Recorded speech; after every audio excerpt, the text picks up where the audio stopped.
సదాశివసమారంభాం శంకరాచార్యమధ్యమాం అస్మదాచార్యపర్యంతాం వందే గురుపరంపరాం. శ్రీ గురుభ్యో నమః. హరి ఓం.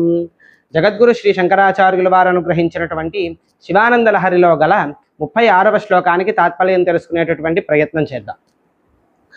భక్తో భక్తి గుణావృతే ముదమృత పూర్ణే ప్రసన్నే మనః కుంభే సాంబ తవాంఘ్రి పల్లవయుగం సంస్థాప్య సంవిత్ఫలం సత్వం మంత్రముదీరయన్ నిజ శరీరాగార శుద్ధిం వహన్ పుణ్యాహం ప్రకటీకరోమి రుచిరం కళ్యాణమాపాదయన్.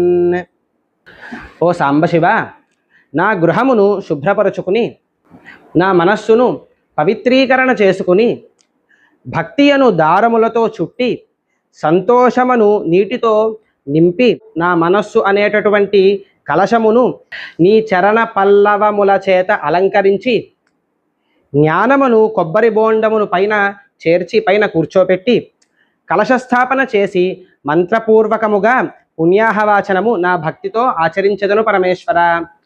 మనము ఏ శుభకార్యము చేసినా గణపతి పూజ తర్వాత స్థానశుద్ధ్యర్థం భాండశుద్ధ్యర్థం పుణ్యాహవాచనం చేస్తాం.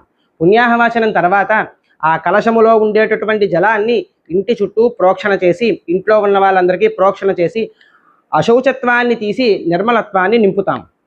అదే విధముగా భక్తుడు తన హృదయంలోని మాలిన్యాన్ని తొలగించుకోవడానికి ఈ శ్లోకంలో చెప్పిన విధంగా ఆచరించి శివనామంతో పవిత్రీకరణ చేయాలి అని శంకరాచార్యుల వారు మనకి ఈ శ్లోకంలో తెలియజేస్తున్నారు.